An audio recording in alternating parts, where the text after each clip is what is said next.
Hey, good day. It's Dr. Nancy Zare, Sales Whisperer, and I have brought Hersh along, but in the silent mode, as you can tell.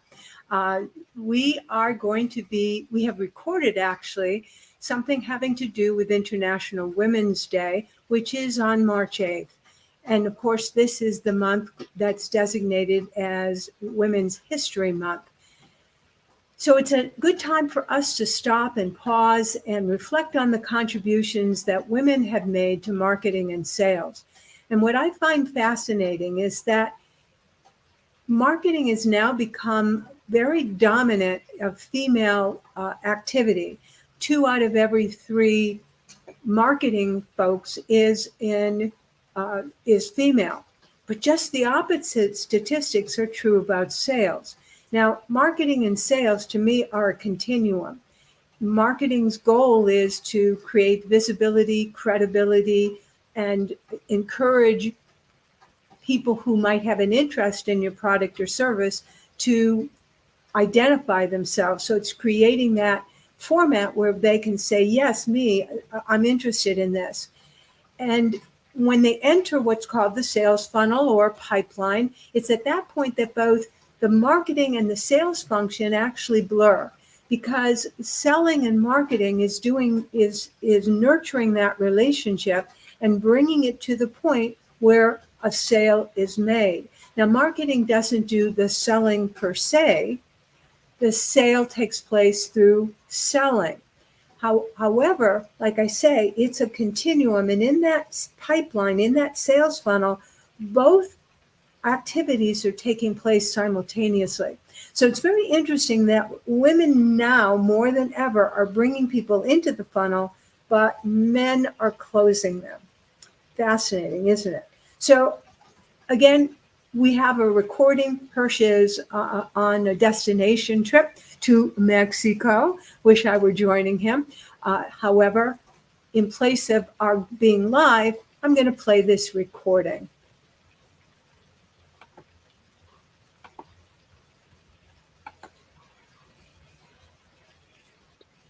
Hi, everyone. Welcome to today's edition of Know and Sell Pointers. We're dedicating today's program to the celebration of women in marketing and sales, women's contribution in honor of Women's History Month and International Women's History Day, which is tomorrow.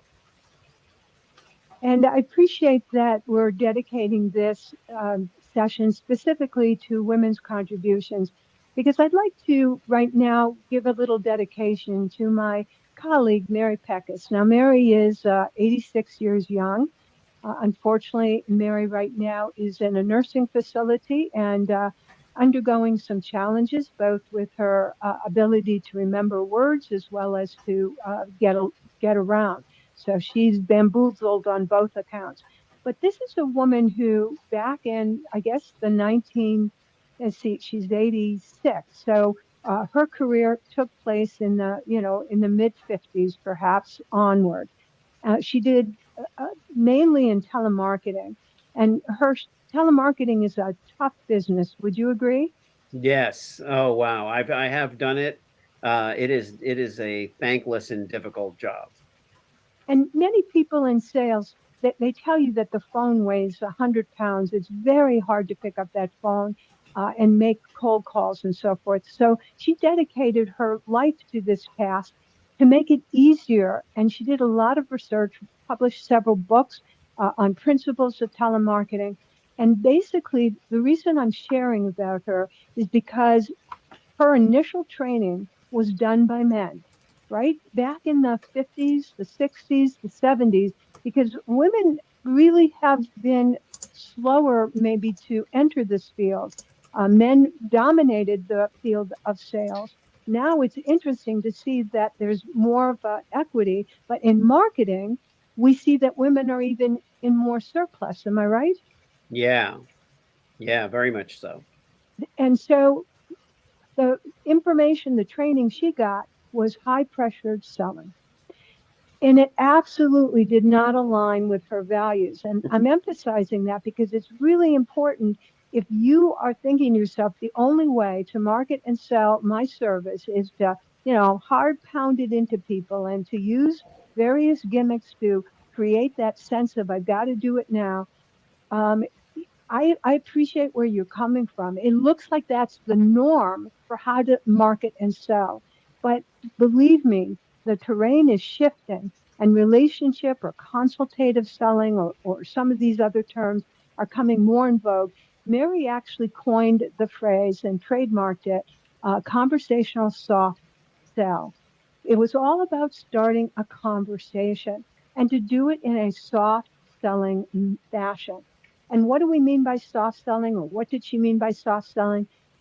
To build that relationship over time. That's what it means, not to go after the juggler the first time you meet somebody. I'm going to, you got to buy Yeah. today. It's over time. It's about creating a relationship. I love relationship selling. I love that notion. We talked about in the last episode of Know and Sell Pointers. We talked about urgency. Uh, you know, I think that I had mentioned this to you earlier. I'm not sure why, but I've noticed that a lot of my clients, a lot of the guests on my podcast are women. Um, it doesn't seem surprising to me, and it feels very natural. But I don't know why it is. And at the same time, I feel like I'm honored because I get to learn so much from women. I always have. I mean, I do have two older sisters, and my mom was a very just similar to my dad in that led by example, and just set really good examples for us as kids. Um, and my grandmother was also a very strong presence in my life. So I'm not shocked that I do well in conversation and in consultation, both as a consultant and as a client, with women. But I feel like it's great that we have this opportunity to look at some of the differences between men and women when it comes to sales types, buyer types, because I've often wondered about that a little bit, and that's partly your area of expertise. Yep. And what's interesting is that there are differences in how those personality styles show up. However, the values behind each style are the same, even though the way a man or a woman would present those values or adhere to those values might vary a bit. So there really are some similarities uh, in those styles, despite the fact that there are gender differences. Again, soft selling to me is something that, again, versus the hard pressure selling that we kind of grew up with, um, is something that women are contributing more and more to the field of marketing and sales. And that is to have a conversational relationship approach to selling. Yeah, that is, and for whatever reason, that's my approach as well. The Mhm, soft selling approach, the relationship building mhm, approach. I find that it's not uncommon for me to spend, more time in that phase, pre engagement, with a mhm. client, just getting to know them, and that know, like, trust cannot be rushed. And I think for the kind of work that I do that has so much to do with their brand and their image, it's so important that they trust me with that. Yeah. So how would they in one conversation trust me to help shape their image and message that is entirely their first line of offense and defense, however you want to frame it, in building their business, Yeah. you know? It's interesting that you even used the words just a moment ago, the offense and defense, because so much of male, the sports analogies and male activities have entered into our language, right? And we take it for granted that we want to win and we want to, it's a target market and all, Mhm. it's, these are very male ways of looking at the activity. as opposed to an ideal buyer persona, which to me is more of a feminine way. And I'm not saying it's in a negative sense, but it's different language for essentially the same concept. And I often think I was thinking of, offense and defense, not from a sports point of view, but even from a military point of view. And I can't help but think, you know, the terminology, the language we have, many strong female leaders in the world. Um, is there a different tone and tenor to some of these really high level important conversations that as the world hopefully moves forward and not backward, will start to replace some of these phrases.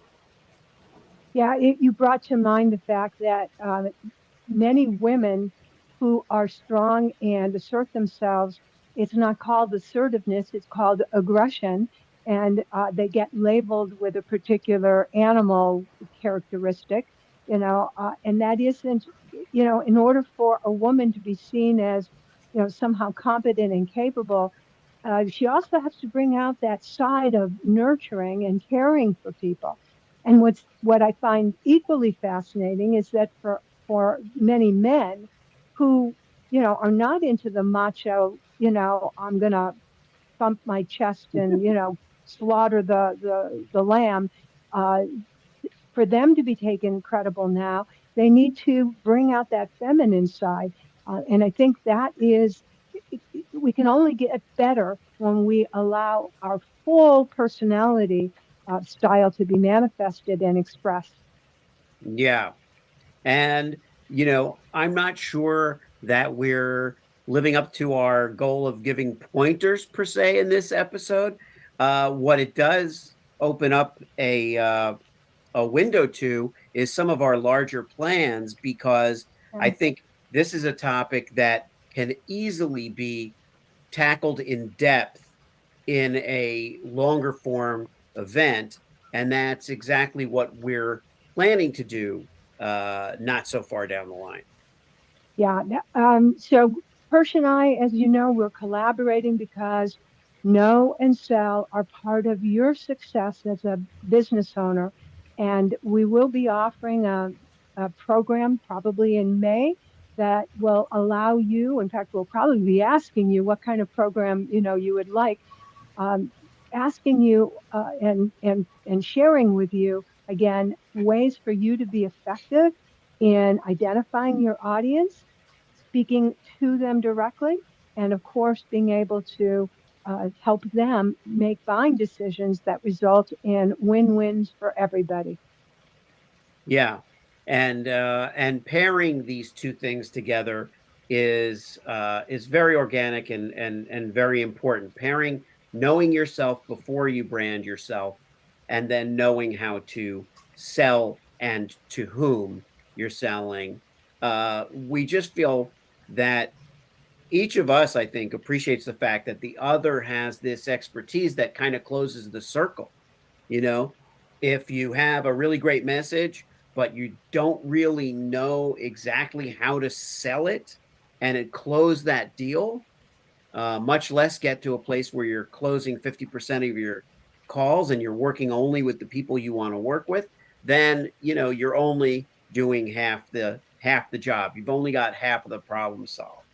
And Yep. so I'm really excited to be teaming with Nancy and to present our growing audience. It feels like even over a few short weeks, based on the engagement that we had pre our last, leading up to our last event, our last pointers event.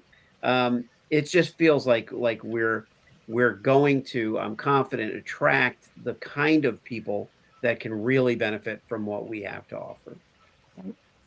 All right, to your sales success, we will be again presenting pointers every Tuesday and Thursday through March and April, and we look forward to your comments and feedback. Thanks so much for joining us. I'm Hersh Rephun, the message therapist. Nancy Zare, sales whisperer.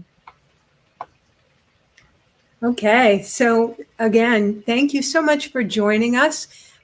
We will be live again, both Hersh and I, this coming Tuesday. We look forward to a discussion about pricing.